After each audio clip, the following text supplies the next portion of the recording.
Hello everyone, again welcome to cable civils. आप लोगों से जब मैंने ये श्रृंखला शुरू की थी तो आपसे ये कहा था कि हम वायु परिसंचरण से संबंधित चीजों को शुरू करने जा रहे हैं। और शुरुआत में मैंने इस श्रृंखला के जो 2 वीडियोस आप तक पहुंचाई हैं उनमें मैंने वायुदाब और वायुदाब की पेटियों के विषय में चर्चा की, क्योंकि अब जब आगे की चीजों की हमें चर्चा करनी है तो उनके लिए इन वायुदाब की पेटियों का होना बहुत आवश्यक है। तो मैंने ऑलरेडी आपको एक चीज बता रखी है कि वायुदाब की जो पेटियां हैं वो किस तरीके से बनती हैं, वायुदाब क्या है, और इसके साथ साथ मैंने आपको ये भी बताया है कि जो वायुदाब है वो किस तरीके से कार्य करता है या किन कारकों से प्रभावित होता है। आज का जो सेशन है, इस सेशन में हम आपको पवनों के विषय में बात करेंगे और पवनों से संबंधित जो भी छोटी छोटी चीजें हैं, एक पवने हैं क्या, दूसरा पवनों की गति और पवनों की दिशा को प्रभावित कौन करता है, और तीसरी चीज पवनों के प्रकार। ठीक है, तो इन पर हम एक एक करके बात करेंगे। सबसे पहले मैं आपसे आज का हमारा जो चैप्टर है, पहले तो चैप्टर का नाम लिखते हैं हम लोग, पवन यानी कि विंड्स। अभी देखिए, जब पवन की बात करते हैं तो एक और शब्द हमारे जहन में आता है, वो है वायु।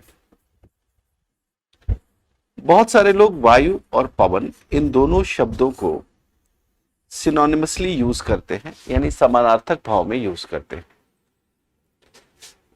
लेकिन एक भूगोल के विद्यार्थी होने के नाते हमें यह पता होना चाहिए कि वायु और पवन में डिफरेंस है।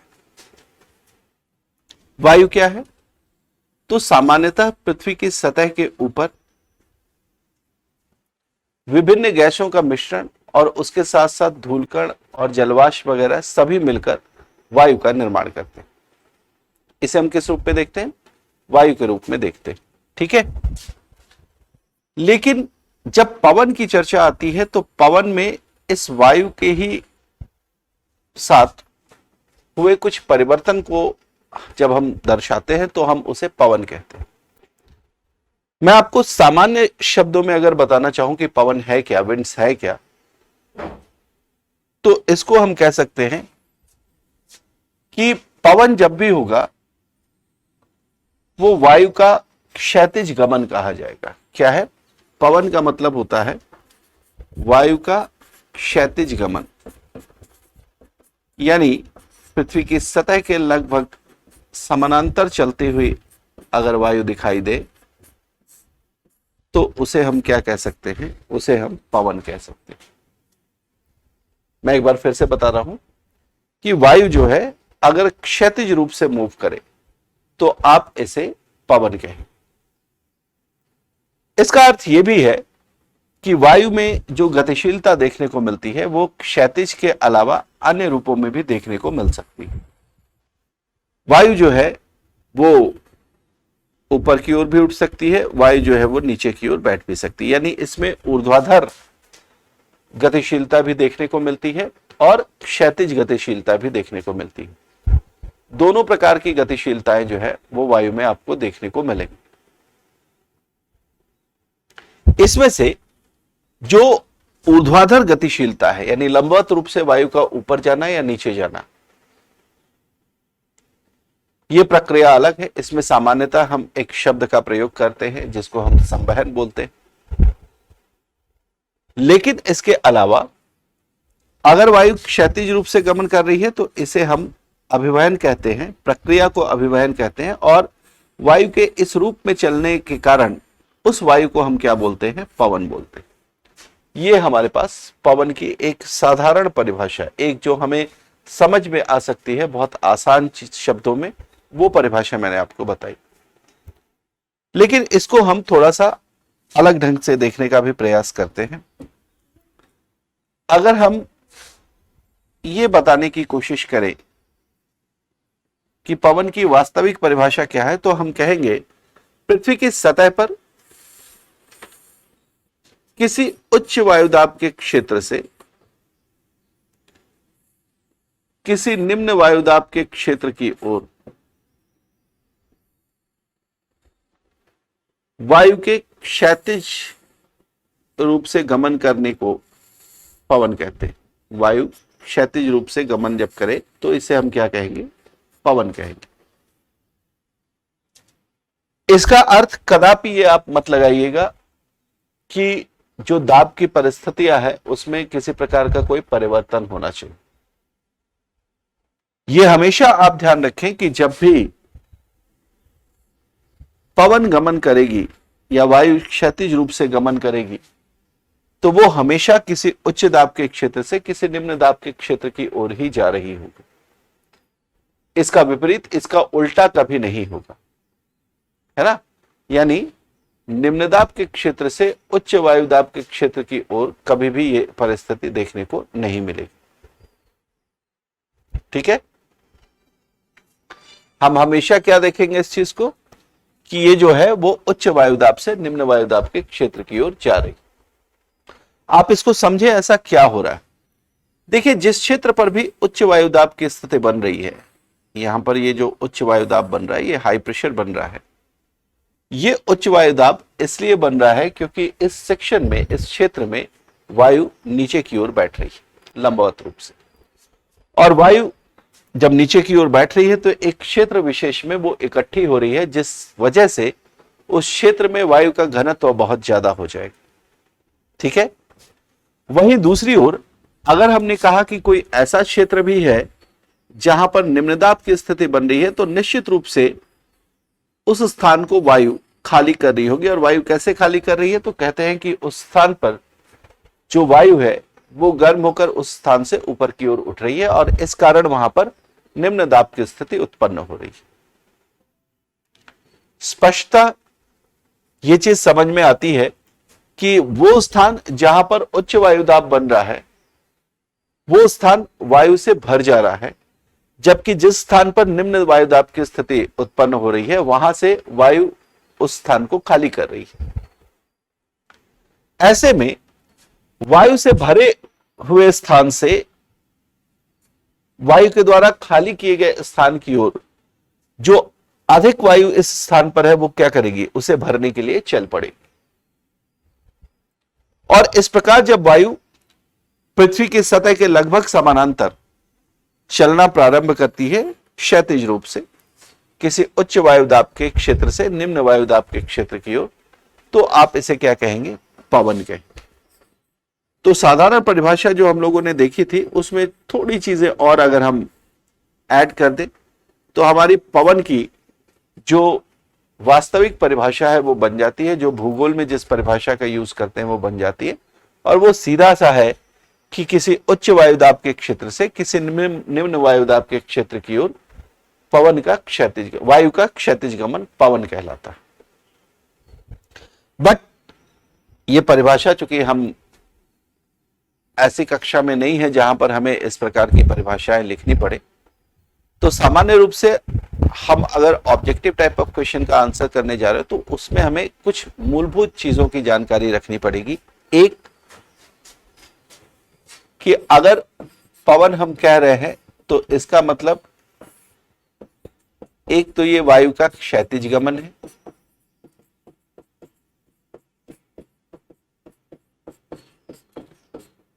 और दूसरा अगर हम पवन कह रहे हैं तो ये वायु उच्च दाब के क्षेत्र से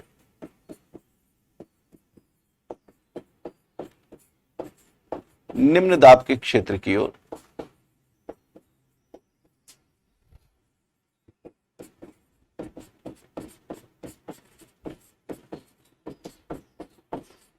गमन करेगी। यह स्थिति पैदा हो रही है। क्या? वायु उच्च दाब के क्षेत्र से निम्न दाब के क्षेत्र की ओर मूव कर जाएगी। इसको हम क्या बोलेंगे? इसको हम बोलेंगे कि ये पवन है।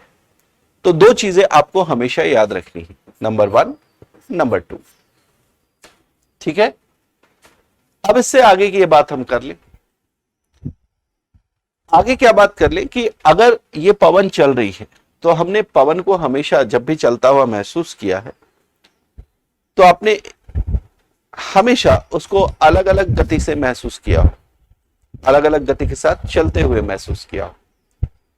जैसे आपने उसको महसूस किया होगा कि कभी कभी वो तेजी से चल रही, कभी कभी काफी धीमी चल रही है, कभी ऐसी भी परिस्थिति देखने में आती है जिसमें पवन हमें चलती हुई महसूस नहीं होती।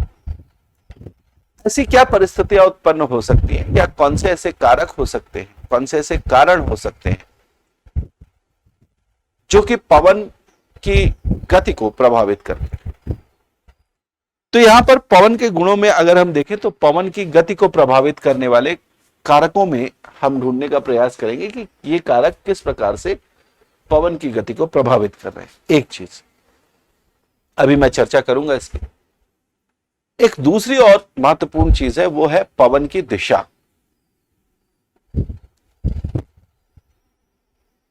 कहने का मतलब यह है कि पवन जब एक स्थान से दूसरे स्थान की ओर चल रही है, यानी जैसा कि हम यहां देख पा रहे हैं, किसी उच्च दाब के क्षेत्र से किसी निम्न दाब के क्षेत्र की ओर पवन चलना शुरू करेगी, तो उस दौरान पवन की दिशा का निर्धारण किस प्रकार होगा, यानी पवन जो है वो किस दिशा में चलेगी।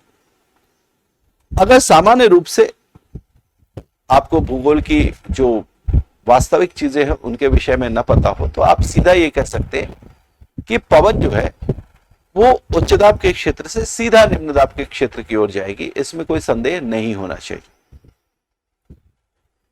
लेकिन भूगोल में जब हम इन चीजों को पढ़ते हैं और व्यावहारिक रूप में जब इन चीजों को देखते हैं, तो इसमें कुछ भिन्नता दिखाई देती है, इसमें कुछ अंतर दिखाई देता है। पवन अपनी वास्तविक दिशा जो कि हम सोच रहे होते हैं सैद्धांतिक रूप से, उससे थोड़ा हटकर, यानी अपनी वास्तविक दिशा से विक्षेपित होकर बहती, उसकी दिशा में परिवर्तन आपको देखने को मिलता है। तो हम इन दोनों बिंदुओं पर चर्चा करेंगे कि पवन की गति और पवन की दिशा, इन दो चीजों को कौन से कारक प्रभावित करते हैं।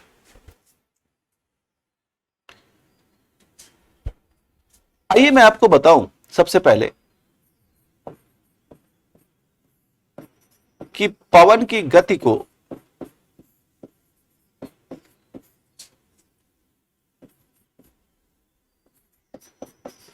प्रभावित करने वाले कारक कौन से।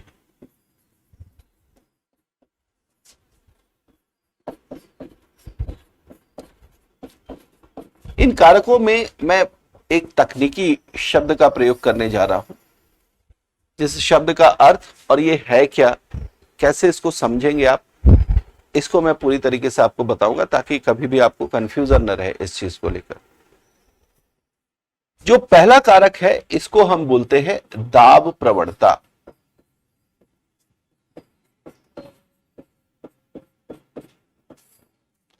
अंग्रेजी भाषा में इसे प्रेशर ग्रेडियंट कहेंगे आप।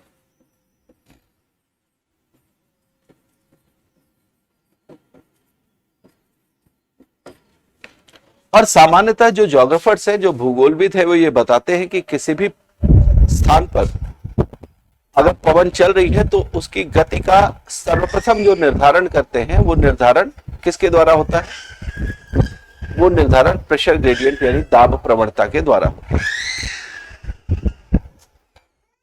इसमें बिल्कुल संदेह नहीं होना चाहिए। ये सबसे पहले मैं पवन की गति को प्रभावित करने वाले कारकों के विषय में आपको बताता हूं, ठीक है।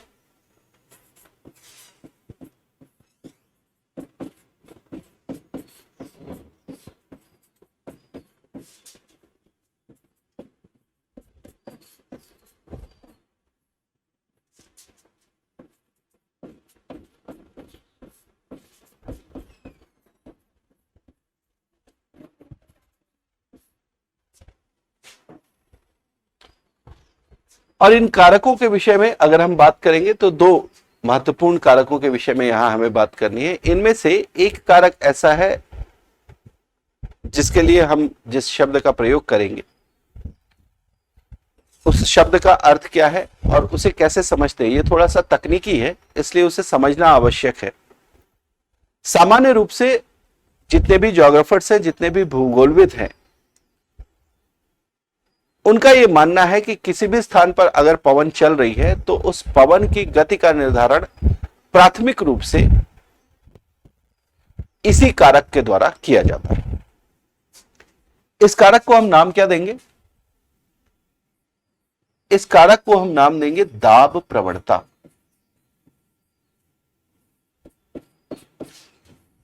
अंग्रेजी भाषा में इसे आप प्रेशर ग्रेडियंट कहेंगे।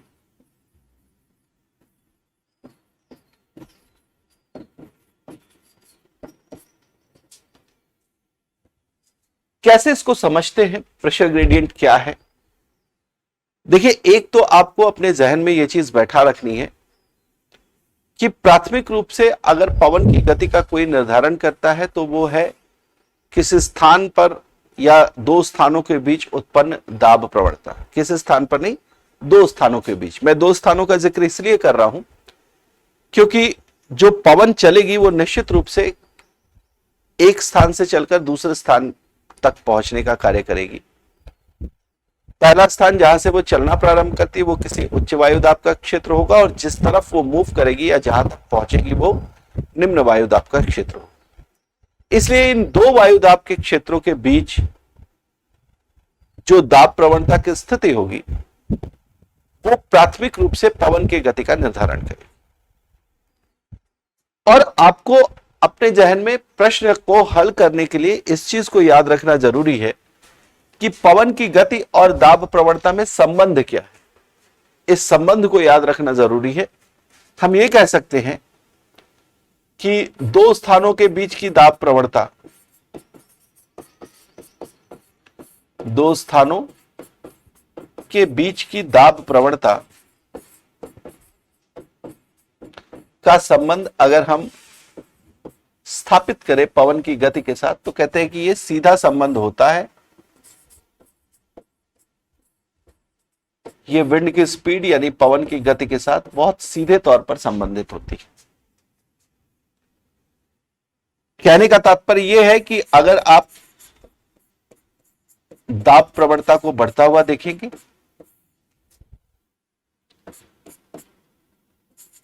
या दाब प्रवणता जो है वो अधिक होगी दो स्थानों के बीच, तो वहां पर पवन की गति भी जो होगी वो अधिक होगी। दाब प्रवणता का मान अगर कम होगा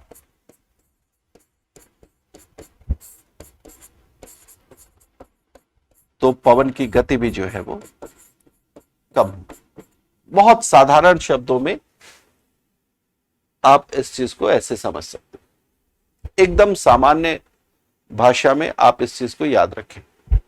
दाब प्रवणता का बढ़ना पवन की गति को बढ़ा देगा, दाब प्रवणता का घटना पवन की गति को घटा देगा। प्रश्न हल करने में यह चीज आपको बहुत मदद करेगी, है ना।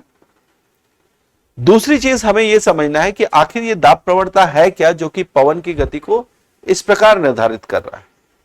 इसके बढ़ने के कारण पवन की गति बढ़ जा रही है, इसके घटने के कारण पवन की गति घट जा रही है क्या चीज ये? तो इस विषय में मैं आपको यह बताऊं कि दाब प्रवणता जो है, प्रेशर ग्रेडियंट जो है, ये क्या बोलते हैं? इसे हम बोलते हैं दो स्थानों के बीच दाब परिवर्तन की दर, है ना। दो स्थानों के बीच दाब परिवर्तन की जो दर है, जिस रेट से प्रेशर चेंज हो रहा है, उस रेट को, उस दर को हम दाब प्रवणता कहते हैं। यानी दाब परिवर्तन का दर अगर अधिक है तो पवन की गति भी अधिक होगी। दो स्थानों के बीच अगर दाब परिवर्तन के दर में कमी आ रही है तो पवन की गति जो है वो भी धीमी हो जाएगी। ऐसा हम सोच सकते, परिभाषा यही बता रही है। तो इस दाब परिवर्तन के दर को हम कैसे समझें? ये दाब परिवर्तन की दर को किस प्रकार से हम सूचित करें? तो देखिए, इसके लिए हम क्या करते हैं, कुछ स्थानों को यहां उदाहरण स्वरूप लेते हैं और उनके बीच ये निर्धारित करेंगे कि दाब प्रवणता का मान कितना हो। लेकिन इससे पहले मैं एक और शब्दावली का प्रयोग करने जा रहा हूं, वो भी आप ध्यान में रखेंगे। और मुझे उम्मीद है कि शायद आप में से बहुत लोगों को यह पता भी हो एक शब्दावली है जिसको हम बोलते हैं समदाब रेखा। प्लूरल लिख लेते हैं, समदाब रेखाएं। इसको हम अंग्रेजी भाषा में बोलते हैं आइसोबार्स। क्या है ये आइसोबार्स, क्या है ये समदाब रेखाएं? तो यहां मैं क्या कर रहा हूं कि ये कुछ मैं बिंदु ले रहा हूं और ये बिंदु जो है वो दर्शा रहे हैं भिन्न भिन्न स्थानों को, जिन भिन्न भिन्न स्थानों पर हम वहां उत्पन्न दाब की जो मात्रा है, वहां पर उत्पन्न जो दाब का मान है उसको प्रदर्शित करेंगे इन बिंदुओं पर। बिंदु ए जहां पर दाब का मान 910 मिलीबार है, बिंदु बी जहां पुनः दाब का मान 910 मिलीबार है, सी पर भी सेम, डी पर भी उतना ही, इसी तरीके से ई, एफ, जी, एच, हर जगह हम क्या कह रहे हैं, दाब का मान जो है वो कितना है,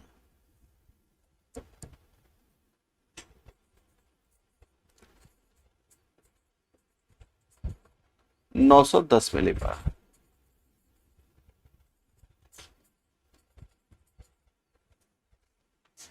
देख लिया। अगर मैं आपसे ये कहूं कि एक रेखा ऐसी है जिस रेखा से हम इन सारे स्थानों को या इन सारे बिंदुओं को मिला सकते हैं,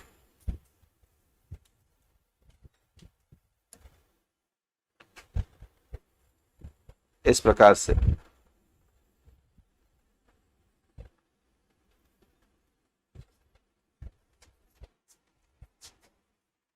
तो इस रेखा को हम क्या कह सकते हैं, इस रेखा को हम कह सकते हैं समदाब रेखा।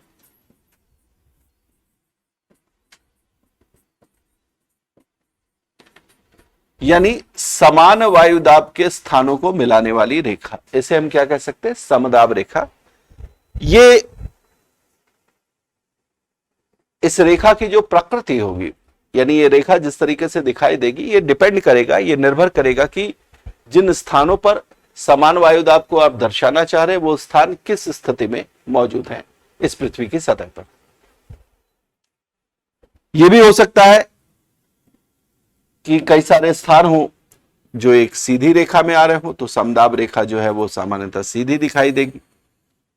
यह भी हो सकता है कि जिन स्थानों को आप दाब के साथ प्रदर्शित कर रहे हैं वो इस तरीके से वृत्तीय स्थिति में हो, तो इस पे जो समदाब रेखा बनेगी वो इस तरीके से एक बंद समदाब रेखा के रूप में दिखाई देगी। ठीक है, तो इन समदाब रेखाओं को आप किसी भी रूप में देख सकते हैं। इनकी प्रकृति कुछ भी हो सकती है, सीधी रेखाएं हो सकती है, कर्व्ड हो सकती है, यानी वक्र रेखाएं हो सकती है, इस तरीके से वृत्ताकार या बंद रेखाओं के रूप में भी आप इसको देख सकते हैं। बट समझने वाली चीज क्या थी कि समदाब रेखा का अर्थ सीधा सीधा ये हो गया कि भाई समान वायुदाब के स्थानों को मिलाने वाली रेखा। एक लाइन में हमने ये सीखा, समान वायुदाब के स्थानों को मिलाने वाली रेखा। क्यों इसका जिक्र मैंने किया है, ये थोड़ा सा समझने का प्रयास करेंगे, क्योंकि हमें दाब प्रवणता समझना है, तो उसके लिए मैं समदाब रेखा जैसे शब्द का इस्तेमाल करना चाहूंगा। लेकिन इससे पहले मैं आपको कुछ चीजें और भी यहां बता दूं। जैसे भूगोल विषय में जब आप बात करेंगे, तो जिस प्रकार से हमने समदाब रेखा जैसी शब्दावली का प्रयोग किया, इसी प्रकार से भूगोल में कई अन्य शब्दों का भी प्रयोग किया जाता है और ये बड़े फ्रीक्वेंटली परीक्षाओं में पूछ लिए जाते हैं। जैसे समताप रेखा यानी आइसोथर्म्स, समवर्षा रेखा यानी आइसोहाइट्स, है ना। तो इस तरीके के जो शब्दावलियां प्रयोग हो रही है, इसमें आपको ध्यान रखना है कि जैसे समताप बोला तो उसमें समान तापमान वाले स्थानों को मिलाने वाली रेखा, समवर्षा रेखा बोला इसका मतलब समान मात्रा में जहां वर्षा अलग अलग स्थानों पर अगर प्राप्त की जा रही है तो उन स्थानों को मिलाने वाली जो रेखा है, एक चीज। दूसरी चीज कि ये रेखाएं पृथ्वी की सतह पर आपको कहीं इस तरीके से बनती हुई दिखाई नहीं देती। इन रेखाओं का प्रयोग जो है वो हम मानचित्र पर करते हैं, मैप पर करते हैं। अगर मैप पर कई सारे स्थान ऐसे हमें दिखाई दे रहे हैं जहां पर हमने उनको बिंदु से प्रदर्शित किया है कि ये वो स्थान है जहां पर दाब का मान समान है, वायु दाब समान पाया जा रहा है, तो उस मैप पर हम इन रेखाओं को खींच सकते हैं और फिर इनके रेफरेंस से इनका संदर्भ लेकर हम कई सारे चीजों की जानकारी प्राप्त कर सकते हैं। कई सारे होने वाली घटनाएं जो मौसमी घटनाएं हो सकती हैं भविष्य में, उनकी जानकारी प्राप्त कर सकते हैं। तो ये समदाब रेखाएं हमेशा रेफरेंस लेने के लिए, संदर्भ लेने के लिए जो है वो इस्तेमाल में लाई जाती हैं और मानचित्र पर ये रेखाएं खींची जाती है। वास्तविकता में इन रेखाओं का कोई भी अस्तित्व नहीं है, इनका कोई भी एग्जिस्टेंस नहीं है। ठीक है, अब चूंकि आप समदाब रेखा अच्छे तरीके से समझ रहे हैं, मैं आपको यह बताना चाहूंगा कि जिस दाब प्रवणता का जिक्र हम करने जा रहे थे वो दाब प्रवणता है क्या। देखिए, हम बात कर रहे हैं यहां पर पृथ्वी के एक विस्तृत क्षेत्र में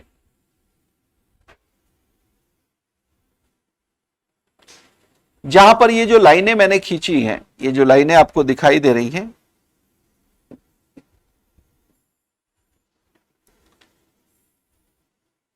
ये लाइनें एक्चुअली 3 अलग अलग समदाब रेखाओं को प्रदर्शित कर रही। ये लाइनें मैंने थोड़ी वक्र रेखा या कर्व्ड लाइन के रूप में खींची है, इसलिए क्योंकि हमें पता है कि पृथ्वी की जो सतह है वो क्या है, वक्र रूप में है ना। पृथ्वी की सतह अगर आप थोड़ी दूरी तक देखते हैं तो आपको दिखाई देगा निश्चित रूप से कि ये एकदम सीधी है, समतल है, लेकिन ऐसा नहीं है। वास्तविकता आप सभी लोगों को पता है कि पृथ्वी की सतह कभी भी एकदम समतल नहीं है, फ्लैट नहीं है, बल्कि उसमें वक्रता है, उसमें इवन उतार चढ़ाव भी है ना, उबड़ खाबड़ है। खैर, हमारा कंसर्न है यहां पर समदाब रेखाओं को समझना और दाब प्रवणता को समझना। तो मैंने 3 समदाब रेखाएं अपने रेफरेंस के लिए, अपने संदर्भ के लिए ली हैं। इन समदाब रेखाओं को हम ए, बी और सी से प्रदर्शित कर सकते हैं। इन समदाब रेखाओं पर अगर हम इन्हें समदाब रेखाएं बोल रहे हैं तो निश्चित रूप से इन रेखाओं के लिए दाब का, वायु दाब का कुछ ना कुछ मान निर्धारित किया गया होगा। अपनी सुविधा के लिए मैं कुछ काम करता हूं, मैं यहां पर निर्धारित ये कर लेता हूं कि जो समदाब रेखा ए है, यहां पर वायुदाब 1018 मिलीबार है। समदाब रेखा बी जो है, यहां पर वायुदाब 1014 मिलीबार है। और जो समदाब रेखा सी है, यहां पर वायुदाब 1010 मिलीबार है। इस प्रकार से 3 अलग अलग वायुदाब के मानों के साथ मैंने यहां पर आपको दर्शाया कि ये 3 समदाब रेखाएं खींची गई। निश्चित रूप से अगर वायुदाब के मान को आप यहां पर देख रहे होंगे तो इस हिसाब से एक चीज तो अभी तक आपके जहन में स्पष्ट हो चुकी होगी कि वायुदाब किस ओर अधिक है और किस ओर कम है। वायुदाब जिस ओर अधिक है वहां पर आप उच्च वायुदाब का क्षेत्र बोलेंगे, जहां पर वायुदाब कम दिखाई दे रहा है आपको, उसे आप निम्न वायुदाब का क्षेत्र बोलेंगे। और ऐसे में जो पीछे हमने पवन की परिभाषा पढ़ी है, उस परिभाषा के अनुसार एक चीज तो हमारे जहन में स्पष्ट हो गई कि अगर पृथ्वी की सतह पर हम ये कहें कि पवन को चलना है, इन समदाब रेखाओं का संदर्भ लेते हुए बताएं, अगर उस क्षेत्र का संदर्भ लेते हुए बताएं जिस क्षेत्र में ये समदाब रेखाएं बनाई गई हैं, तो एक चीज बहुत स्पष्टता से हम कह सकते हैं कि भाई पवन जो है वो ए से सी की ओर इस तरीके से चलेगी। कैसे चलेगी? समदाब रेखा ए से समदाब रेखा सी की ओर पवन चलेगी, क्योंकि समदाब रेखा ए के पास जो वायुदाब दिखाई दे रहा है वो अधिक है, समदाब सी के पास जो वायुदाब दिखाई दे रहा है वो कम। ये चीज क्लियर है? अगर आप ये समझ पा रहे हैं तो आप यहां पर एक छोटी सी चीज और समझे, वो ये है कि इन समदाब रेखाओं के बीच अगर हमें दूरी ज्ञात हो, माना कि समदाब रेखा ए से बी तक की जो दूरी है वो 2 किलोमीटर की है। कितनी है? 2 किलोमीटर। और समदाब रेखा बी से सी की के बीच जो दूरी है वो है 1 किलोमीटर की दूरी। ए से बी और बी से सी के बीच हमने दूरी देखी। ये दूरी कितनी है? क्रमशः 2 किलोमीटर और 1 किलोमीटर। तो अभी हमें यहां पर यह ज्ञात करना है कि अगर हम दो स्थानों या दो क्षेत्रों के बीच दाब प्रवणता सूचित करना चाह रहे हैं, क्योंकि पवन तो यह हमें दिखाई दे रही है कि ए से सी की ओर जा रही है वाया बी, बी से होते हुए सी की ओर जा रही, लेकिन यहां पर जो दाब की स्थिति बनती हुई आपको दिखाई दे रही है और जो समदाब रेखाओं के बीच की दूरी है वो दो क्षेत्रों के बीच दाब प्रवणता के मान में परिवर्तन कर देगी। दाब प्रवणता के जो मान है उसमें अंतर कर देगी। कैसे? तो देखिए, जब किन्हीं भी दो स्थानों के बीच हम दाब प्रवणता सूचित करते हैं, जब हम प्रेशर ग्रेडियंट शो करते हैं, तो दाब प्रवणता बोलते हैं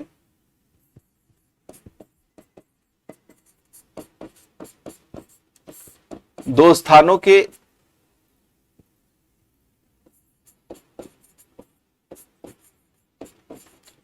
वायुदाब में अंतर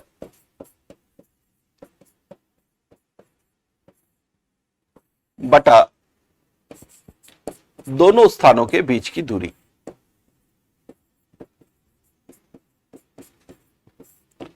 दोनों स्थानों के बीच की दूरी, इससे हम प्रदर्शित कर पाएंगे किसको? दाब प्रवणता। अगर हम इस इक्वेशन का इस्तेमाल करते हुए ए और बी के बीच दाब प्रवणता दिखाना चाहे या बी और सी के बीच दाब प्रवणता दिखाना चाहे, तो उनके मान हम कैसे निकाल सकते हैं? मान लीजिए हम प्रेशर ग्रेडियंट या दाब प्रवणता बताना चाह रहे हैं ए और बी के बीच। ये जो पीजी मैंने लिखा है इसका अर्थ है प्रेशर ग्रेडियंट यानी दाब प्रवणता। तो इसको हम सीधे तौर पर यह बता सकते हैं कि ये जो हो जाएगा, ये दाब प्रवणता जो है ए और बी के बीच वायुदाब में अंतर कितना है? 1018 मिलीबार और 1014 मिलीबार, यानी 4 मिलीबार का अंतर है, और बटा इनके बीच की दूरी, तो दूरी है 2 किलोमीटर। ये हमारे पास जो निकलकर आया वो आया 4 मिलीबार बटा 2 किलोमीटर। इसको आप कैंसल आउट कर सकते हैं, तो प्रेशर ग्रेडियंट जो ए और बी के बीच हुआ ये हो गया 2 मिलीबार पर किलोमीटर। अब देखिए, जब आपने लिखा है 2 मिलीबार प्रति किलोमीटर, इसका मतलब सीधे सीधे जैसे ही हम लगाते हैं प्रति किलोमीटर, प्रति मीटर, प्रति सेंटीमीटर, इस तरह के जब भी मात्रकों का प्रयोग करते हैं तो हम बोलते हैं कि हम वास्तविकता में किसी भी राशि के परिवर्तित होने के दर को बता रहे हैं, या किसी भी राशि के साथ हम उसके दर को सूचित कर रहे हैं, नहीं उसका रेट बता रहे हैं। तो यहां पर एक तरीके से आप कह सकते हैं कि जो rate of change of pressure है किसके बीच? ए और बी के बीच, वो कितना है? प्रति किलोमीटर 2 मिलीबार का चेंज आ रहा है, 2 मिलीबार का परिवर्तन हो रहा है।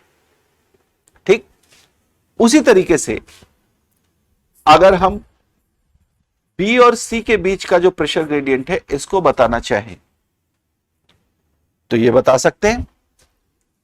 4 मिलीबार का अंतर यहां पर भी आपको दिखाई दे रहा है। अब मैं सीधा सीधा लिख रहा हूं, 4 मिलीबार का अंतर इन दोनों के बीच भी है प्रेशर का, बट जो दूरी है वो दूरी कितनी है?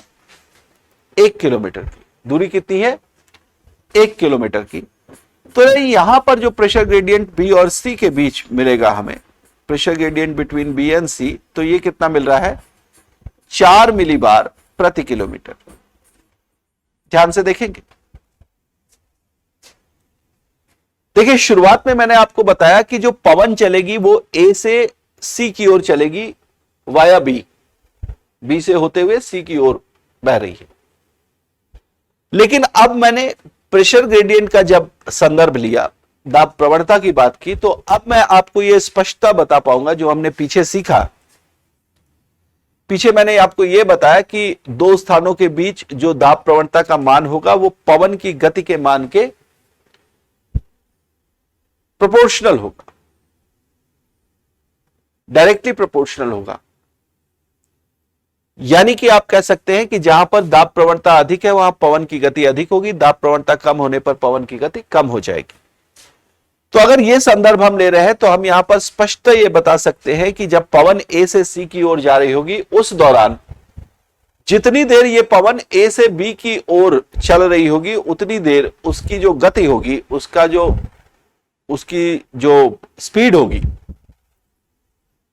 वो स्पीड बी और सी के बीच जब पवन चल रही होगी उस स्पीड से कम होगी। क्यों कम होगी? क्योंकि इनके बीच दाब प्रवणता का जो मान है वो कम है। ए और बी के बीच दाब प्रवणता कम है, बी और सी के बीच दाब प्रवणता अधिक है। क्लियर हुआ ये चीज? मतलब सीधा सीधा यह है कि दाब प्रवणता तो निश्चित रूप से होना आवश्यक है दो स्थानों के बीच। क्यों? क्योंकि दो स्थानों के बीच जब दाब में अंतर होता है तो वो अंतर ही वायु को प्रेरित करेगा कि वायु जो है वो क्षैतिज रूप से गमन करे, यानी पवन के रूप में चले। ठीक है? लेकिन उस वायु के क्षैतिज रूप से गमन के दौरान उसकी गति कैसे निर्धारित होगी? तो गति निर्धारित होगी उन दो स्थानों के बीच जो दाब प्रवणता होगी उसकी वजह से। तो अब आपको जब भी यह महसूस हो कि आप अपनी छत पर खड़े हैं और किसी एक तरफ से पवन चलती हुई आ रही है और उस समय आपको यह महसूस हो रहा है कि अभी पवन की जो गति है वो काफी ज्यादा है, आपके बाल जो है वो बिखर रहे हैं, उड़ रहे हैं, तो इसका अर्थ सीधा यह हुआ कि आप जहां खड़े हैं वो स्थान उन दो स्थानों के बीच में है जिन दो स्थानों के बीच दाब प्रवणता का मान अधिक है। अगर किसी दिन आप अपने छत पर खड़े हैं और आपके बाल इस तरह से बिखर नहीं रहे, आपकी जुल्फे जो है वो हवा में लहरा नहीं रही है,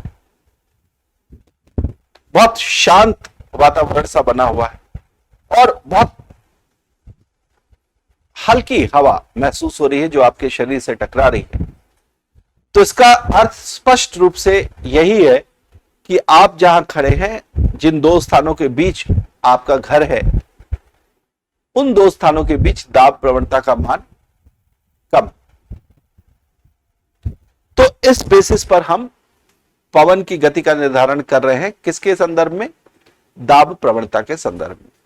और ये हर बार अक्षरशः ये मानकर चले, ये निश्चित है कि दाब प्रवणता का मान ही निर्धारित करेगा पवन की गति को। ठीक है? बिना दाब प्रवणता के पवन की गति हो पाना संभव नहीं। और दाब प्रवणता क्यों होगा? इसलिए होगा क्योंकि निश्चित रूप से जब तक दाब दो स्थानों के बीच वायुदाब में परिवर्तन नहीं होगा, वायुदाब में अंतर नहीं होगा, एक स्थान उच्च वायुदाब को प्रदर्शित नहीं कर रहा होगा, दूसरे में निम्न वायुदाब नहीं होगा, तब तक आप बिल्कुल नहीं बता सकेंगे कि उनके बीच पवन चलेगी भी। अगर दो स्थानों के बीच वायुदाब में किसी प्रकार का कोई अंतर नहीं है तो उनके बीच वायु का कोई गमन भी नहीं होगा, यानी पवन नहीं चलेगी। यह स्पष्ट है। ठीक है? अंतर अधिक हो सकता है, कम हो सकता है, दूरी के साथ किस दर से परिवर्तन हो रहा है, ये सारी चीजें तो बात की बात है, लेकिन पवन चलने के लिए वायुदाब में अंतर होना आवश्यक है। ठीक है? चलिए, अब इतनी चीजें अगर समझ में आ गई तो हम उस दूसरे कारक की भी बात कर लेते हैं जिसको मैंने बताया कि यह भी पवन की गति का निर्धारण करने में मदद करती है। देखिए, यहां पर मैं जिस दूसरे कारक की बात करने जा रहा हूं, यह दूसरा कारक ऐसा नहीं है कि जिसके होने और दाब प्रवणता के न होने के कारण भी वायु की गति या पवन की गति का निर्धारण हो जाएगा।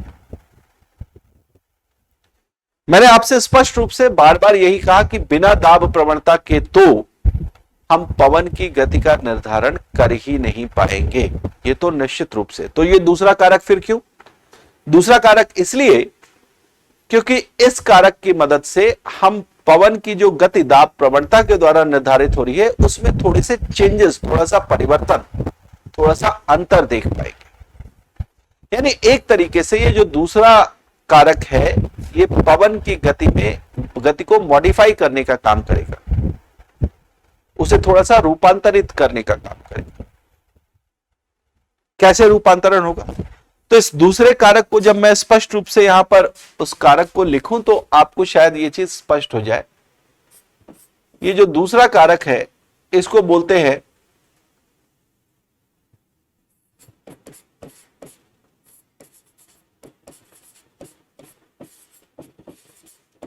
सतह का स्वरूप। यानी जिस सतह के ऊपर पवन चल रही है उसका स्वरूप कैसा है। यहां स्वरूप कहने से सीधा सीधा मतलब यह है कि जिस सतह पर वायु बह रही है, जिस सतह से होकर वायु बह रही है, ये सतह चिकनी है या उबड़ खाबड़ है। अगर सतह उबड़ खाबड़ है और उसके ऊपर से पवन होकर बह रही है तो पवन की जो गति दाब प्रवणता के द्वारा निर्धारित करी गई है उसमें थोड़ा परिवर्तन हो जाएगा और पवन की गति कम हो जाएगी। अगर सतह चिकनी है और उसके ऊपर से पवन बह रही है तो वो गति को और ज्यादा करनी है, उसको बढ़ाकर पवन को चलाने में सहयोग करेगी। इस पूरी पृथ्वी पर अगर हम देखें तो दो तरह के धरातलीय स्वरूप को हम देखते हैं। पृथ्वी की सतह जो है वो दो तरीके से आप डिफाइन कर सकते हैं। एक हमारे पास स्थलीय सतह है, दूसरी जलीय सतह है। महाद्वीपों के जो क्षेत्र है वहां पर स्थलीय भाग है, जो महासागरों के क्षेत्र है, सागरों के क्षेत्र है, वहां पर जलीय भाग है। महाद्वीपों पर स्थलीय भाग, महासागरों पर जलीय भाग, जलीय सतह। इतना तो स्पष्ट है, इतना आपको बताने की आवश्यकता नहीं है कि जो स्थलीय भाग है वो समतल नहीं है, वो एकदम चिकना नहीं है, बल्कि उबड़ खाबड़ है। अलग अलग उच्चावचों की उपस्थिति जो है वहां देखने को मिलती है। लेकिन यह भी स्पष्ट है कि जो महासागरों का सतह है, जो जलीय सतह है, वो बिल्कुल स्मूथ है, चिकना है। ऐसे में जब हम फिजिक्स में पढ़ते हैं इन चीजों को, भौतिकी में पढ़ते हैं इस चीज को, और ये कहते हैं कि अगर आप किसी सतह के ऊपर चल रहे हैं तो चलते वक्त एक विशेष प्रकार का बल होता है, जो बल हमारे चाल को रोकने का कार्य करता है, उसके विपरीत कार्य कर रहा होता है और उसे रोकने का कार्य कर रहा होता है, गति को कम करने का कार्य कर रहा होता है। इस बल को आपने जिस नाम से सुन रखा होगा वो है घर्षण बल, नहीं फ्रिक्शन। और फ्रिक्शन क्या करता है? हमेशा गति का विरोध करता है। अगर किसी सतह पर कोई चीज चल रही है तो उसकी गति का विरोध करने का काम कौन करेगा? घर्षण बल करेगा। वो घर्षण बल क्या होगा? उस सतह, जिस सतह पर हम चल रहे हैं उसके स्वरूप के कारण निर्धारित होगा। देखिए, यह भी स्पष्ट है कि अगर कोई भी सतह खुरदुरी है, उबड़ खाबड़ है, तो वो सतह ज्यादा घर्षण बल को प्रदर्शित करेगी, वहां पर ज्यादा फ्रिक्शन पैदा होगा, और इसलिए उस सतह के ऊपर अगर कोई चीज गतिमान है तो उसकी गति का प्रॉपर विरोध कर रही होगी वो सतह। लेकिन वही अगर सतह बहुत स्मूथ है, चिकनी है, तो वो कम घर्षण बल को वहां पर कम घर्षण बल जो है वो लगाएगी। और कम घर्षण का मतलब हुआ गति का कम विरोध। इसका मतलब जो गति है उसमें बहुत ज्यादा अंतर नहीं। तो सीधे तौर पर ये जो हम बात कर रहे हैं कि सतह का स्वरूप या धरातल का स्वरूप जो है ये पवनों की गति का निर्धारण करेगा, ये पवनों की गति को रूपांतरित करेगा। तो इसका सीधा अर्थ यही होता है कि अगर धरातल खुरदुरा है, धरातल ऊपर खाबड़ है, तो पवनों की गति धीमी होगी। अगर धरातल चिकना है, सतह चिकना है, तो इसका मतलब उसके ऊपर से बहने वाली पवन जो है वो और ज्यादा तीव्र गति से बहेगी। ये पॉइंट आप याद रखिएगा, इसलिए क्योंकि आगे जब हम पवनों के प्रकार के बारे में बात करेंगे तो वहां पर इस वाले पॉइंट के कारण जो पवनों में अंतर आएगा, उनकी गति में अंतर आएगा, उसकी वजह से कुछ विशेष पवनों की उत्पत्ति होगी, उसको हमें समझने में आसानी होगी उस स्थान पर। तो मैंने दो कारक आपके साथ स्पष्ट रूप से बताए हैं। इन दो कारकों को आप याद रखें जो पवन की गति का निर्धारण करते हैं। एक बताया दाब प्रवणता और दूसरा मैंने बताया धरातलीय स्वरूप या सतह का जो स्वरूप है वो पवन की गति का निर्धारण करेगा। तो दो स्थानों के बीच चलने वाली पवन के इस एक फिनोमेनन को, उसकी इस एक विशेषता के विषय में मैंने आपको बताया। अब दूसरी विशेषता यहां पर हम पढ़े और वो है पवन की दिशा। ठीक है, दूसरी विशेषता क्या है? पवन की दिशा। कैसे इसका निर्धारण करेंगे? कौन से ऐसे कारक हैं जो पवन की दिशा के विषय में बताते हैं? देखिए इसको, देखिए जब हम पवन के दिशा की बात करते हैं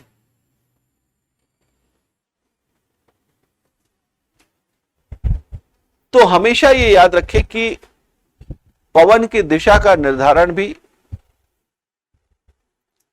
दाब प्रवणता की दिशा के द्वारा ही होता है। और इसको मैं एक बात स्पष्ट रूप से लिखकर बता रहा हूं आपको।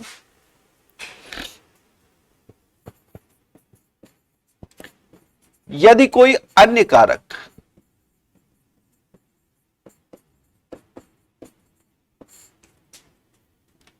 कार्य न करे तो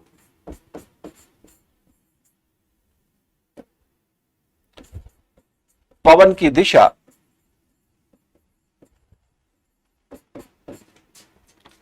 सदैव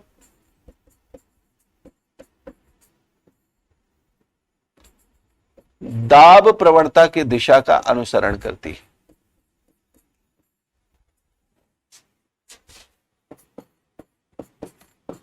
पवन की दिशा सदैव दाब प्रवणता की दिशा का अनुसरण करती है।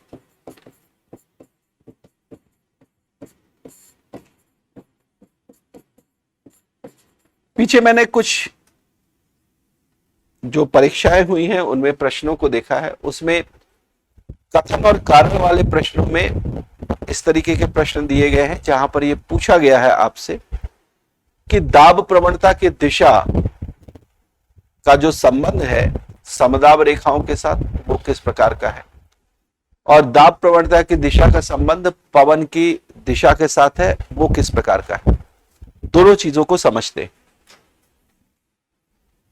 देखिए, एक तो दाब प्रवणता की दिशा के बारे में जब बात करें तो आप ये याद रखें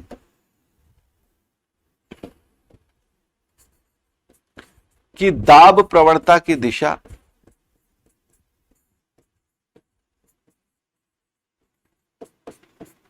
सदैव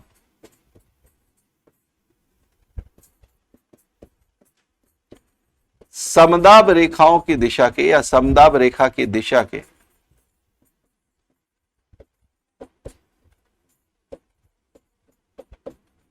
लंबवत होती है।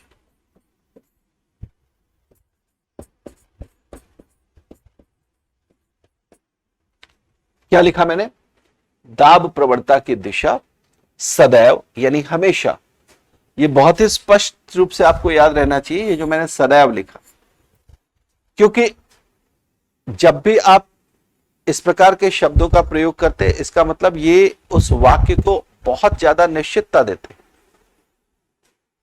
ये बिल्कुल स्पष्ट रूप से बताते हैं कि दाब प्रवणता की दिशा और समदाब रेखा की दिशा में हमेशा जो संबंध होगा वो लंबवत वाला ही संबंध होगा, परपेंडिकुलर वाला ही रिलेशन होगा, इसमें कभी भी कोई परिवर्तन नहीं होगा। कैसे इसको समझे? अगर इस डायग्राम से मैं आपको समझाऊं तो ये कहूं कि अगर इस प्रकार से ये समदाब रेखाएं खींची गई हैं और ये जो है वो इन समदाब रेखाओं की जो दिशा है वो किसी बिंदु विशेष पर अगर आप ले तो वहां पर आप एक स्पर्श रेखा, एक टेंजेंट खींचकर, वो टेंजेंट जो है, जो भी टेंजेंट ये खींच रहे हैं आप, इस टेंजेंट का इस लाइन के साथ, जो लाइन उच्च वायुदाब से निम्न वायुदाब के क्षेत्र की ओर जाते हुए पवन को दर्शा रहा है, तो ये लाइन और इस लाइन के बीच जो एंगल बनेगा वो 90 डिग्री का बनेगा, ये परपेंडिकुलर। ये वाला जो एरो है वो समदाब रेखा की दिशा को प्रदर्शित कर रहा है। ये वाला जो हॉरिजॉन्टल एरो है, जो क्षैतिज तीर आपको दिखाई दे रहा है, ये दाब प्रवणता की दिशा को सूचित कर रहा है। और इसलिए आप ये कहेंगे कि दाब प्रवणता की दिशा सदैव किस तरफ से किस तरफ होती है? दाब प्रवणता की दिशा हमेशा उच्च वायुदाब को प्रदर्शित करने वाले समदाब रेखा से निम्न वायुदाब को प्रदर्शित करने वाले समदाब रेखा की ओर होती है। हम लोगों ने पीछे जो उदाहरण लिया था उसी के अनुसार अगर बात करें तो ये 1018 मिलीबार की समदाब रेखा है, ये 1014 मिलीबार की समदाब रेखा। और ऐसे में जो दाब प्रवणता की दिशा होगी वो हमेशा उच्च वायुदाब की समदाब रेखा से निम्न वायुदाब के समदाब रेखा की ओर होगी, इस तरह से। और जब हमने इसका संबंध, दाब प्रवणता की दिशा का संबंध समदाब रेखाओं के साथ सूचित किया तो वो सीधा सीधा परपेंडिकुलर होता है, क्योंकि जिस स्थान से ये तीर होकर गुजर रहा है उस स्थान विशेष पर जो बिंदु है, अगर वहां आप समदाब रेखा से सटता हुआ स्पर्श रेखा खींचे तो उस स्पर्श रेखा के साथ उसका जो एंगल बनेगा वो कितना बनेगा? 90 डिग्री का। आपके मन में ये विचार आ जाता है कि हम ये स्पर्श रेखा खींचे ही क्यों, ये टेंजेंट खींचे ही क्यों?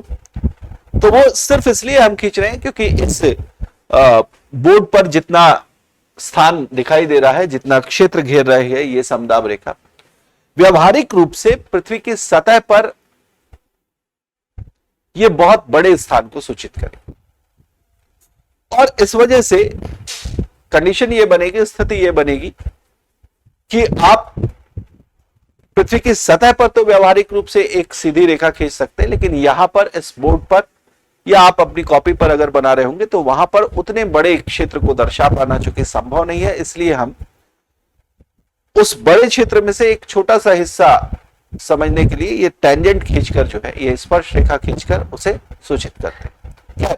ये हमारे कंसर्न की बात बिल्कुल नहीं है, मैं इसलिए कह रहा हूं क्योंकि हमें यहां पर कोई बहस नहीं करना है। एग्जामिनेशन में जाकर हमसे स्पष्ट रूप से क्या पूछा जाएगा कि दाब प्रवणता की दिशा और समदाब रेखा की दिशा में क्या संबंध है, लंबवत का संबंध है, वो आपको यहां पर इस चित्र के माध्यम से मैंने बता दिया। प्रश्न में ये कतई नहीं पूछेंगे आपसे कि स्पर्श रेखा क्यों खींची जाती है या इस तरह की अन्य चीजें, बिल्कुल नहीं पूछा जाएगा। ठीक, तो उन पर आप बहुत ज्यादा ध्यान न दें, आप सिर्फ ये समझे कि क्या संबंध है। ठीक, अब अगर मैंने ये कहा कि दाब प्रवणता की दिशा इस तरीके से उच्च दाब से निम्न दाब की ओर है, तो पवन की दिशा भी इसी का अनुसरण करते हुए क्या होगा?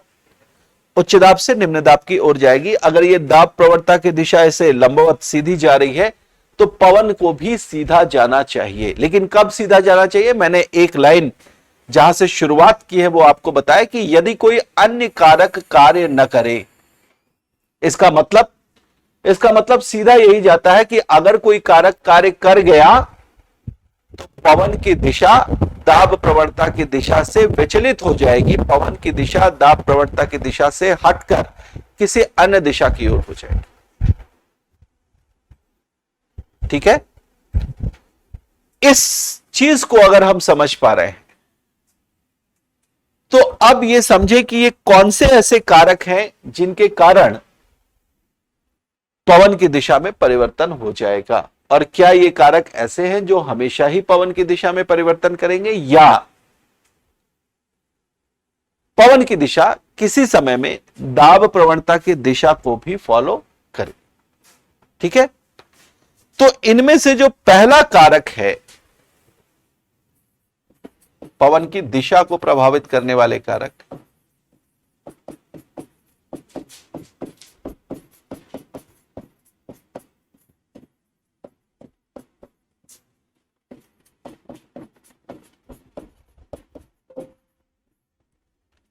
तो उनमें जो पहला कारक है भाई वो है पृथ्वी की घूर्णन गति के कारण उत्पन्न होने वाला कोरियोलिस बल, जिसके विषय में ऑलरेडी मैं आपको बता चुका हूं। देखिए, पृथ्वी की सतह पर एक विशेष प्रकार का विक्षेपण बल उत्पन्न होता है और यह विक्षेपण बल पृथ्वी के लगातार घूर्णन करने के कारण उत्पन्न होता है। और इस विक्षेपण बल के कारण कोई भी चीज जो पृथ्वी की सतह से सटती है तो इस बल के कारण वो चीज अपने उस स्थान पर जहां पर पृथ्वी पर वो सट रही है वहां से वो विक्षेपित होकर किसी दूसरे स्थान की ओर विचलित कर दी जाती है, या उसको विक्षेपित कर दिया जाता है, उसको वहां से भेज दिया जाता है अलग हटाकर। आइए समझे ये कोरियोलिस बल पवन की दिशा को किस प्रकार से प्रभावित करेगा। तो इसके लिए बताया यह जाता है कि चूंकि पृथ्वी लगातार घूर्णन कर रही है और जब भी पृथ्वी की सतह पर पवन चल पड़ती है एक स्थान से दूसरे स्थान की ओर, तो उस दौरान ये कोरियोलिस बल उस पवन की दिशा को एक विशेष सिद्धांत, एक विशेष नियम के अनुसार परिवर्तित कर देती है, उसकी दिशा को बदल देती है, उसकी दिशा को विक्षेपित कर देती है। यह विशेष नियम कौन सा है? इस नियम को हम फेरल के नियम के नाम से जानते हैं। क्या है ये फेरल का नियम, समझे जरा। सबसे पहले तो मैं वो लाइन लिख दूं कि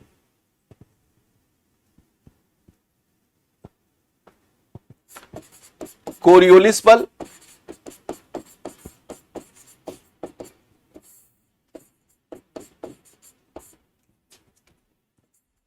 फेरल के नियम के अनुसार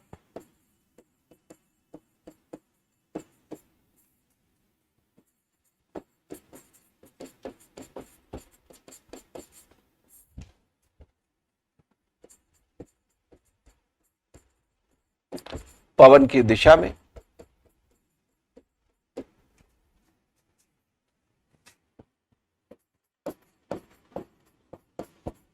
परिवर्तन करता है।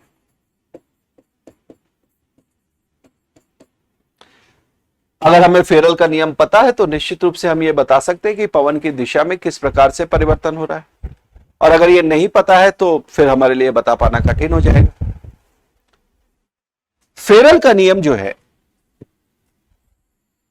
यह कहता है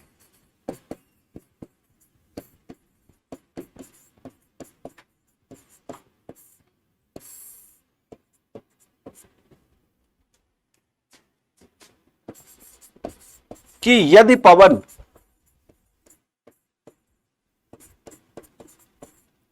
उत्तरी गोलार्ध में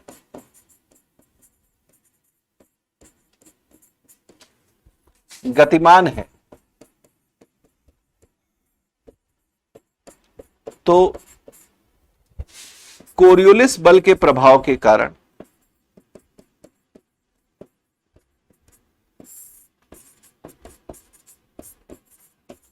कोरियोलिस बल के प्रभाव के कारण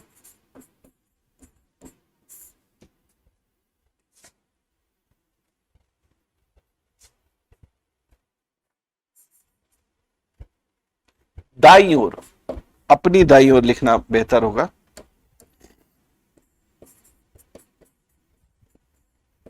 अपनी दाईं ओर विक्षेपित हो जाती है।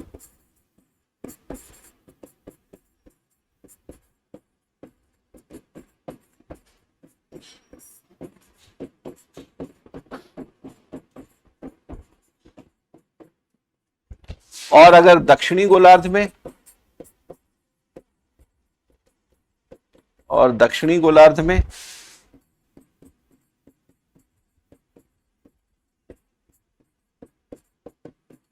बाईं ओर विक्षेपित हो जाती है।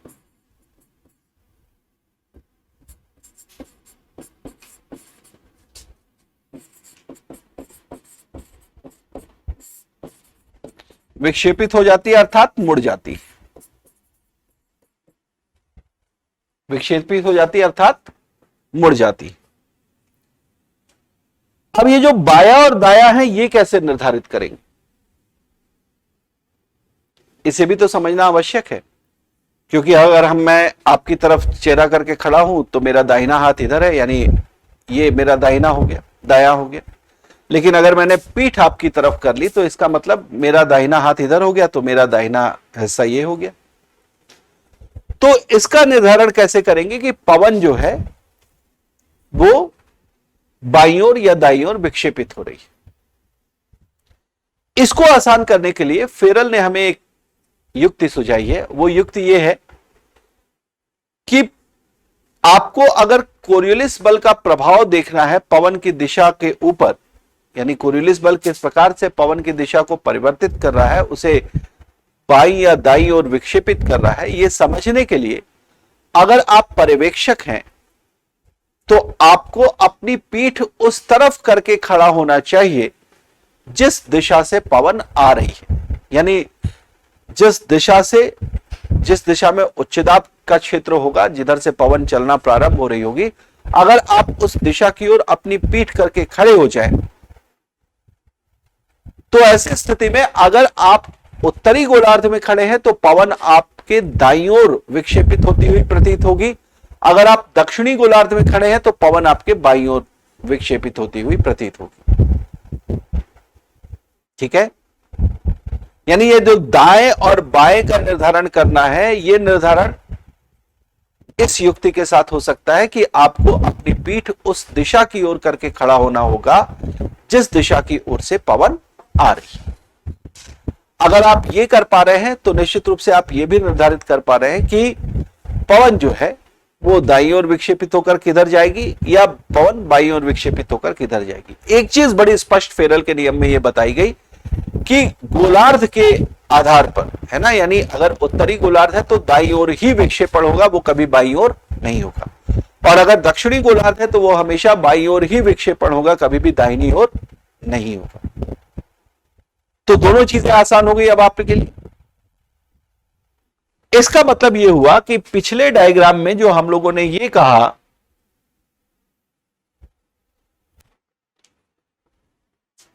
कि कोई अन्य कारक कार्य न करे और तब तो पवन ये सीधी जाएगी, अगर ये कारक कार्य कर जाए, कौन सा कारक, कोरियोलिस बल, और ये कार्य करेगा ही करेगा। क्यों करेगा, इसलिए करेगा क्योंकि पृथ्वी लगातार घूर्णन कर रही है, वो एक सेकंड के लिए भी स्थिर नहीं होती, और चूंकि पृथ्वी लगातार घूर्णन कर रही है इसलिए कोरियोलिस बल भी लगातार उत्पन्न हो रहा है। हां, एक चीज स्पष्ट है कि पृथ्वी पर कुछ ऐसे स्थान जरूर हैं जहां पर कोरियोलिस बल का मान 0 होगा, और वो स्थान विषुवत रेखा है, तो उस जगह पर निश्चित रूप से अगर कोरियोलिस बल नहीं है तो वहां पर अगर पवन चल भी रही होगी तो उस पर कोरियोलिस बल का प्रभाव देखने को नहीं मिलेगा, और वो पवन सीधा दाब प्रवणता की दिशा का अनुसरण करते हुए एकदम सीधे जा रही है।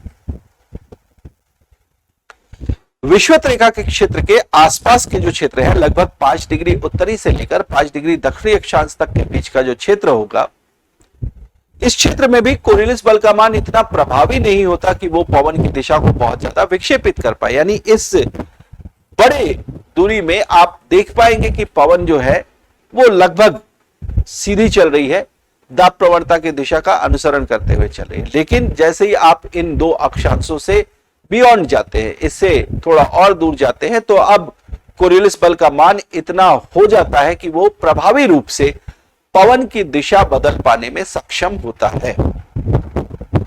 ठीक है, तब आपको यह समझना होगा कि अगर कोरियोलिस बल का प्रभाव हो रहा है और हमने ये जो डायग्राम खींचा है, सपोज किया कि हमने उस क्षेत्र की बात की है जो क्षेत्र उत्तरी गोलार्ध में है, किसमें है, उत्तरी गोलार्ध में है, तब आप स्पष्ट रूप से कह पाएंगे कि जो पवन है वो अगर उत्तरी गोलार्ध में है और पवन इस दिशा में जा रही है, इस दिशा में इसे जाना था, उच्च दाब इधर है, निम्न दाब इधर है, तो हम क्या कर सकते हैं, हम अपनी पीठ उस दिशा की ओर करके खड़े हो सकते हैं जिस दिशा से पवन आ रही।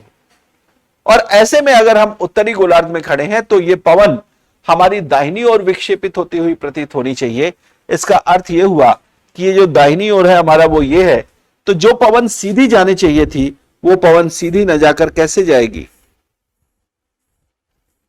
वो पवन इस प्रकार से विक्षेपित होकर दाहिनी ओर इस दिशा में जाएगी।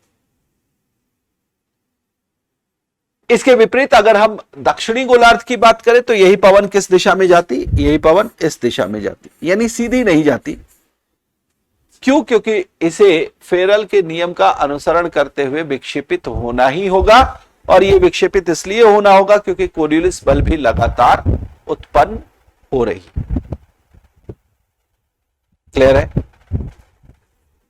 तो एक चीज तो स्पष्ट हो गई हमारे लिए कि कौन सा ऐसा कारक है भाई जो पवन की दिशा को परिवर्तित करने का काम करे, यानी उसके दिशा का निर्धारण कर पा रहा, वो हमने बताया कोरियोलिस बल। एक छोटी सी चीज मैंने अभी आपसे थोड़ी देर पहले बोली, ये कि पृथ्वी की सतह पर कोरियोलिस बल तो हर जगह उत्पन्न हो रहा है, कुछ स्थानों को छोड़कर, उसमें विशेष रूप से विषुवत रेखा जहां पर उसके मान को 0 बता रहे हैं। लेकिन इतना जरूर है कि कोरियोलिस बल का मान जो है उसमें लगातार परिवर्तन देखने को मिलता है यदि हम विषुवत रेखा से ध्रुवों की ओर जा रहे हैं। यदि हम इक्वेटर से पोलवर्ड मूव कर रहे हो तो हमें विषुवत रेखा से ध्रुवों की ओर जाने पर कोरियोलिस बल के मान में परिवर्तन दिखाई देगा। और परिवर्तन किस प्रकार से हो रहा होगा, तो कोरियोलिस बल बढ़ रहा। यहां पर आपको यह चीज ध्यान में रखनी है कि कोरियोलिस बल का मान जितना अधिक होगा पवनों का विक्षेपण भी उतना ही अधिक होगा। यानी अगर उत्तरी गोलार्ध में आप कर्करेखा के आसपास के क्षेत्र या उष्णकटिबंध के किसी क्षेत्र में पवन चलते हुए देख रहे हो एक विशेष दाब प्रवणता के मान के आधार पर, और वहीं आप शीत कटिबंधीय क्षेत्र में भी पवन चलते हुए देख रहे हो, तो निश्चित रूप से शीत कटिबंध का जो क्षेत्र होगा वो उच्च अक्षांशीय क्षेत्र है, जो उष्ण कटिबंध का क्षेत्र होगा वो निम्न अक्षांशीय क्षेत्र है। और ऐसे में जो निम्न अक्षांश वाला क्षेत्र होगा वहां पर चूंकि कोरियोलिस बल का मान कम है, इसलिए पवनों की दिशा में विक्षेपण कम होगा। किसकी तुलना में? शीत कटिबंध के क्षेत्र में चल रही पवन के दिशा की तुलना में।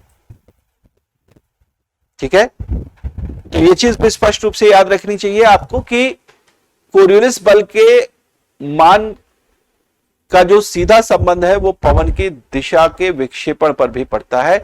पवन की दिशा ज्यादा विक्षेपित होगी यदि कोरियोलिस बल का मान अधिक होगा, पवन की दिशा कम विक्षेपित होगी यदि कोरियोलिस बल का मान कम। एक दूसरी चीज भी आपको याद रखनी चाहिए यहां पर कि पवन की दिशा में जो विक्षेपण है वो पवन की गति के द्वारा भी निर्धारित होगा।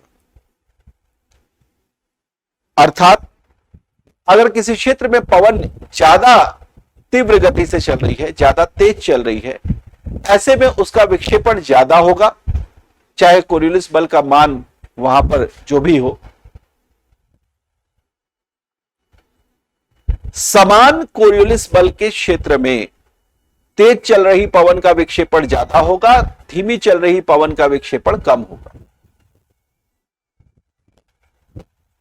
ठीक है, इसी प्रकार से अगर आप किसी क्षेत्र में जहां पर कोरियोलिस बल का मान अधिक है, पवन का विक्षेपण कोरियोलिस बल के कारण तो अधिक हो ही रहा है, लेकिन अगर पवन की गति बहुत ज्यादा है तो उसका विक्षेपण उस कोरियोलिस बल के मान के द्वारा होने वाले विक्षेपण से भी ज्यादा हो जाएगा। ऐसी स्थिति भी पृथ्वी पर कई जगह देखने को मिलती है। इसके विषय में हम एक विशेष शब्दावली के साथ आगे बात करेंगे, आगे चर्चा इस पर करेंगे, क्योंकि उस शब्दावली का इस्तेमाल करके भी कई सारे प्रश्न पूछे गए, उनकी चर्चा मैं आगे करूंगा। लेकिन अभी हम जिस कारक की बात कर रहे थे उस कारक के साथ जो भी चीजें हमने यहां पर स्पष्ट की हैं, मुझे उम्मीद है कि आपको ये सारी चीजें समझ में आई होंगी। अब एक दूसरे कारक की भी बात कर लेते हैं जिसके कारण पवन की दिशा मॉडिफाई होती है, रूपांतरित होती है, जैसा कि हमने जब गति की बात की थी तो वहां भी आपको बताया था।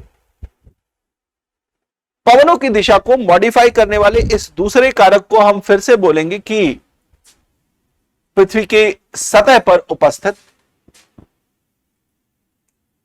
ठीक है, पृथ्वी की सतह पर उपस्थित। पहला कारक तो कोरियोलिस बल था, कोरियोलिस बल था। दूसरा कारक जो है, यहां पर लिख लेते हैं, दूसरा कारक जो है वो है पृथ्वी की सतह पर उपस्थित, पृथ्वी की सतह पर उपस्थित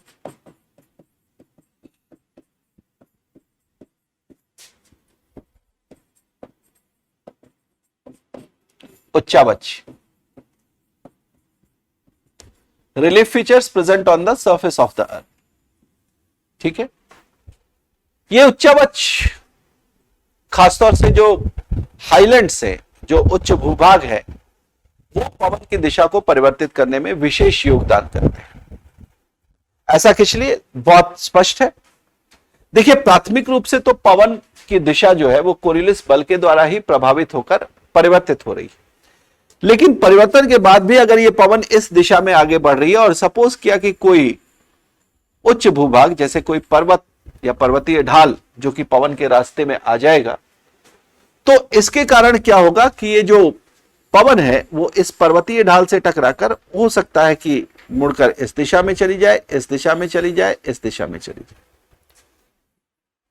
सीधे तौर पर इसको हम समझ सकते हैं कि जो पवन की दिशा है, उस पवन की दिशा को प्रभावित करेगी ये उच्चावच भी, ये उच्च भूभाग भी, और उससे टकराने के बाद पवन की दिशा निश्चित रूप से परिवर्तित हो जाएगी। ये कहीं पर भी इस तरह की स्थिति उत्पन्न हो सकती है, लेकिन फिर भी मैं आपको यही बताऊंगा कि ये दूसरा कारक पवन की दिशा को मॉडिफाई करने में काम आ रहा है, उसको थोड़ा सा रूपांतरित करने में काम आ रहा है। जो पहला कारक है वो ज्यादा महत्वपूर्ण है, कोरियोलिस बल, क्योंकि इस कोरियोलिस बल के कारण जो वास्तविक दिशा होनी चाहिए उच्च वायुदाब के क्षेत्र से सीधा निम्न वायुदाब के क्षेत्र की ओर पवन का गमन करना, उसमें निश्चित रूप से परिवर्तन करने का काम कौन करेगा, कोरियोलिस बल करेगा। तो ये दो भिन्न कारक जो पवन की दिशा का निर्धारण कर रहे हैं, और दो शुरुआती कारक आपको बताए थे जो पवन की गति का निर्धारण कर रहे हैं। आज की इस कक्षा में मैंने जिन दो चीजों पर आपसे चर्चा की है, पवन की परिभाषा से लेकर बाकी पवन के जो दो पवन की जो विशेषताएं हैं उनको प्रभावित करने वाले कारकों की, मुझे उम्मीद है कि आपको ये चीज समझ में आई होगी। अगली कक्षा में, इस श्रृंखला की अगली कक्षा में मैं आपसे बात करूंगा पवन के प्रकारों पर। कितने प्रकार के पवन होते हैं, उनकी क्या विशेषताएं होती है, कैसे आप पवन को पहचाने, क्योंकि सामान्य रूप से जब हम पवन की बात करते हैं, हवा चलने की बात करते हैं, तो हम इतना कभी भी सोचते नहीं है कि इसमें प्रकार भी हो सकते हैं और इसमें जो है वो इतने फॉर्म्स भी हो सकते हैं, इतने कारकों से ये प्रभावित भी हो सकता है। लेकिन मुझे उम्मीद है कि इन सारी चीजों को जानने के बाद अब जब आप पवन को महसूस कर रहे होंगे तो निश्चित रूप से आपका ध्यान इन चीजों पर भी जाएगा कि जो अंतर आया है वो अंतर किन कारणों से आया है। तो उम्मीद है कि आपको चीजें समझ में आ रही होंगी। ऐसी ही रोचक चीजों के बारे में आपसे अगली कक्षा में भी बात करूंगा। तब तक के लिए धन्यवाद। अगली कक्षा में मिलते हैं।